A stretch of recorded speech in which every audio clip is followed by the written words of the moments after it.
Good morning friends. Today we discuss about the different types of detector that being used for the detection of nuclear radiation.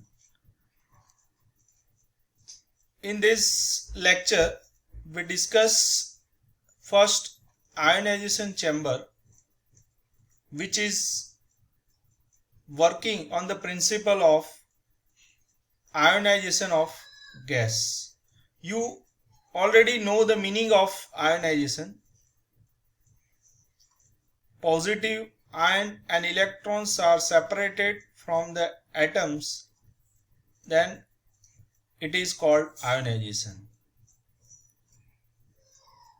Initially, electron and positive ion are in the bound state, but when we give energy, then electron is removed from the outermost orbit and the electron and positive ions are separated. This is called ionization. Here the ionization will occur in the gas. એટલે यहाँ पे आप बात करेंगे gas के ionisation का होगा यहाँ पे.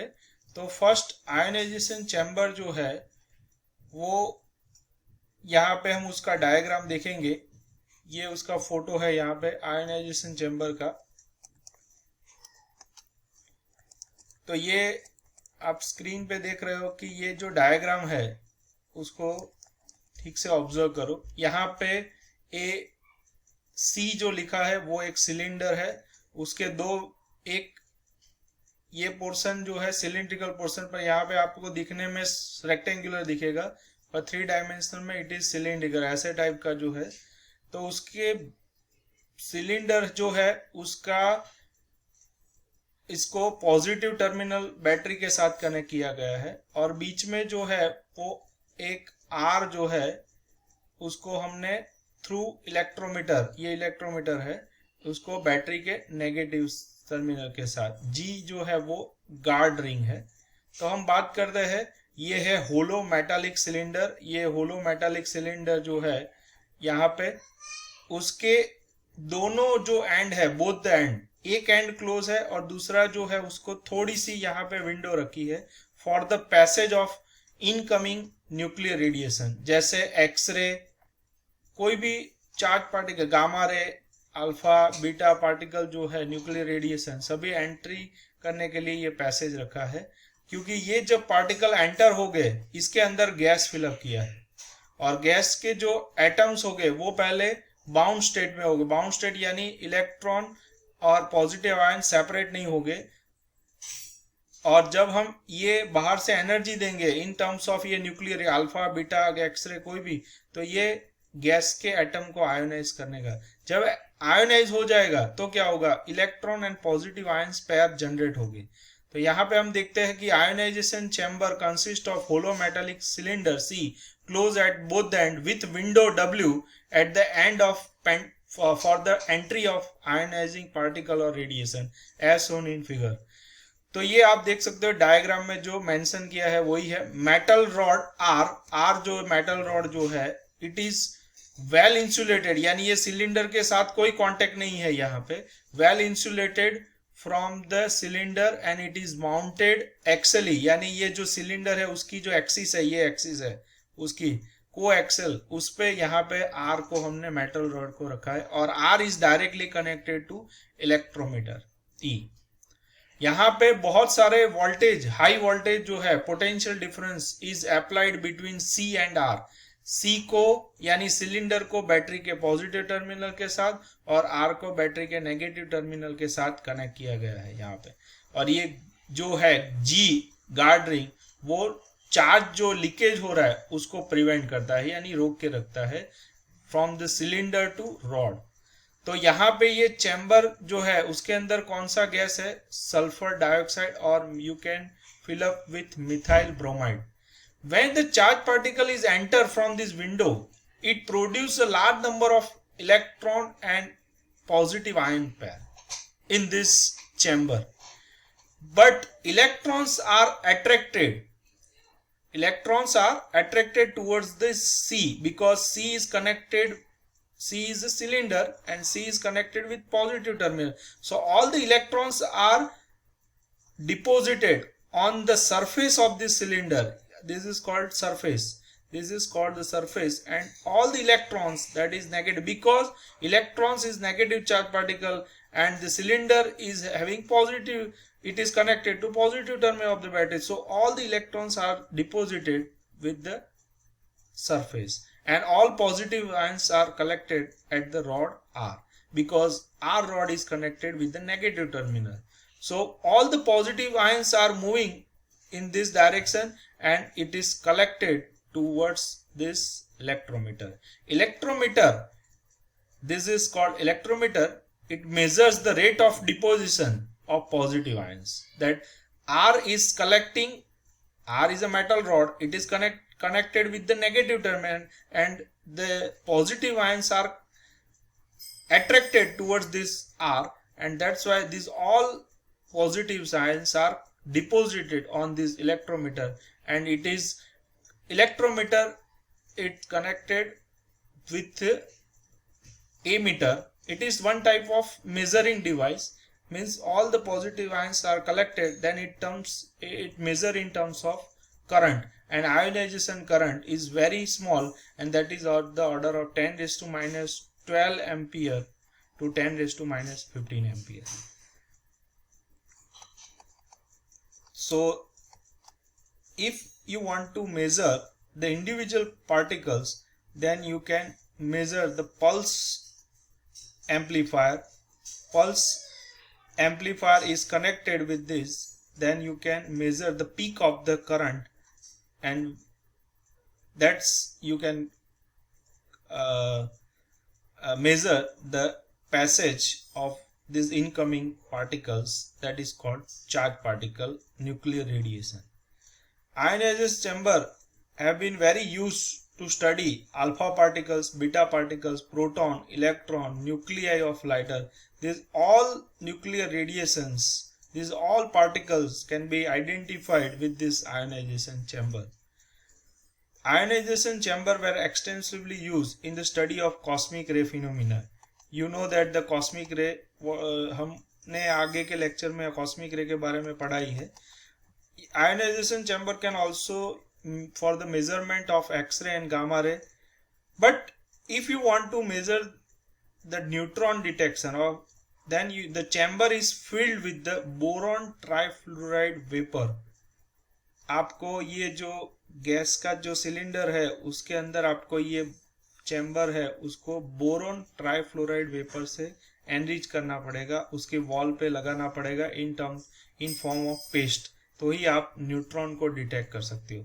तो ये आयनाइजेशन चैम्बर जो है बहुत ही इजी है, और आप आयनाइजेशन चैम्बर का सेपरेट डायग्राम जो है वो यहाँ पे दिया है कि ये आयनाइजेशन चैम्बर है उसको, क्योंकि ये चैम्बर के जो हमें करंट मिलता है इन फॉर्म ऑफ सिग्नल, वो सिग्नल बहुत ही वीक हो जाता है, तो हमें ये वाइड बैंड एम्पलीफायर वो क्या करता है, सिग्नल को उसका एम्पलीट्यूड बढ़ा के देता है, और हमें यहाँ पे काउंटर के साथ उसके साथ मल्टी कि यहाँ पे से सपोज एक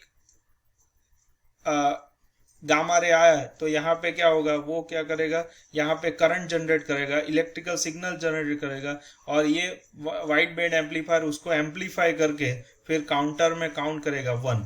ऐसे करके आप कि कितने पार्टिकल्स एंट्री हुए वो सब आप कैलकुलेट कर सकते हो. But ionisation chamber is very much less sensitive to the beta particle in comparison of alpha particle. तो ये उसका ड्रॉबैक है कि it is very less sensitive for beta particle. ये आप ड्रॉबैक में आप लिख सकते हो. तो यहाँ पे detecting the gamma rays, gamma ray को डिटेक्ट करना है तो आपको आयनाइजेशन चैम्बर जो उसकी जो वॉल है वो high atomic number Z equal to 1 यानी hydrogen, Z equal to helium, तो हाई एटॉमिक नंबर वाला जो है वो Pt and Bi platinum bismuth ये उसमें इंसर्ट करना पड़ेगा, तो आप गामा रे भी डिटेक्ट कर सकते हो. ठीक है, तो ये आपका जो टॉपिक है आज का आयनाइजेशन चैम्बर, और यहाँ पे हम उसके एग्जाम्पल के बात करेंगे कि कैसे हम एग्जाम्पल. तो अल्फा पार्टिकल सपोज एंट्री कर रहा है, अब देखो अल्फा पार्टिकल की एनर्जी जो है 5 मेगा इलेक्ट्रॉन वोल्ट है.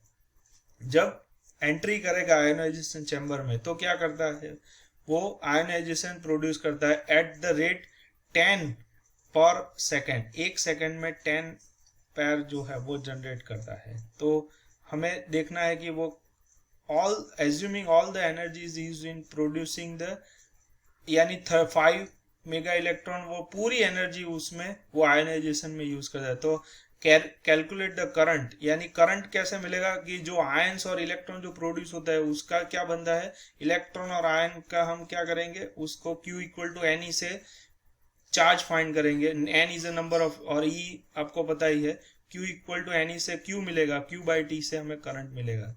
तो यहाँ पे हम देखेंगे कि एक आयन पेयर आपको प्रोड्यूस करना है तो आपको कितनी एनर्जी चाहिए, 35 इलेक्ट्रॉन। ये हम इंसिडेंट कितनी कर रहे हैं, अल्फा पार्टिकल के पास 5 मेगा इलेक्ट्रॉन वोल्ट, मेगा यानी 10⁶, पर एक आयन पेयर प्रोड्यूस करना है, यानी एक गैस के एटम को आयोनाइज करना है, तो आपको कितनी एनर्जी चाहिए, 35 इलेक्ट्रॉन वोल्ट चाहिए सी। तो कितने आयन पेयर जनरेट, क्योंकि ये इतनी सारी एनर्जी 5 इंटू 10⁶ और only 35 is needed for 1 ion pair, तो आपके इतने जो नंबर ऑफ आयन पेयर जो है वो जनरेट हो गए।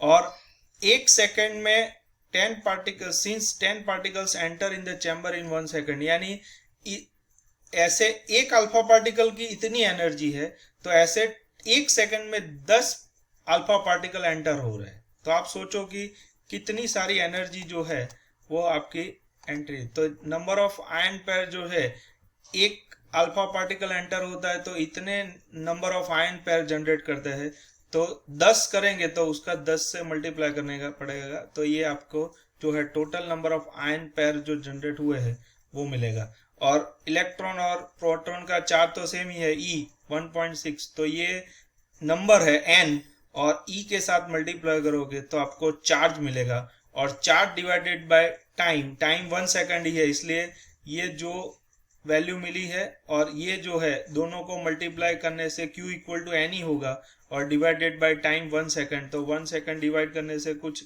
डिफरेंस नहीं होगा, तो आपको इतना करंट जो है वो मिलेगा।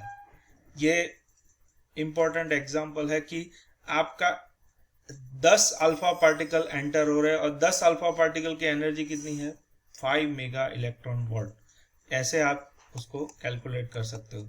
ऐसा दूसरा एग्जांपल जो है वो है ionisation chamber connected to the electrometer of capacitance 0.5 picofarad, और वोल्टेज सेंसिटिविटी जो है वो आपकी 4 डिवीजन पर वोल्ट है, और यहाँ से बीम ऑफ अल्फा पार्टिकल जब एंटर होता है तो उसके अंदर वोल्टमीटर के अंदर 0.8 डिवीजन डिफ्लेक्ट होता है। तो आपको calculate the number of alpha particle और एनर्जी ऑफ अल्फा पार्टिकल, यानी नंबर ऑफ आयन पेयर कितने जनरेट करने और उसकी एनर्जी जो है उसके बारे में यहाँ पे मेंशन किया है।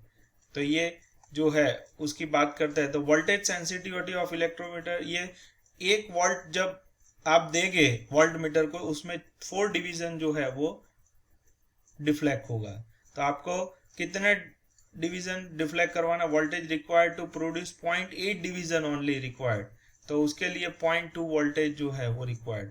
तो 0.2 वोल्ट मिल गया तो वोल्टेज की वैल्यू मिल गई, Q इक्वल टू CV जो इक्वेशन है वो आप जानते ही हो, C की वैल्यू पता है, V की वैल्यू पता है, तो 10⁻13 सेकेंड जो है वो मिल गया, और 10⁻13 सेकेंड, और आपको n फाइंड करना है, Q equal to N E, तो Q मिला है, n चाहिए, और E से डिवाइड करोगे तो इतने आयन पेयर जो है वो जनरेट होगी, और इतने आयन पेयर जनरेट हो गए, एक की एनर्जी जो है वो 35 इलेक्ट्रॉन वोल्ट रिक्वायर्ड, तो 35 इंटू ये करने से आपको टोटल एनर्जी कितनी चाहिए, 21.88 mega electron volt is required.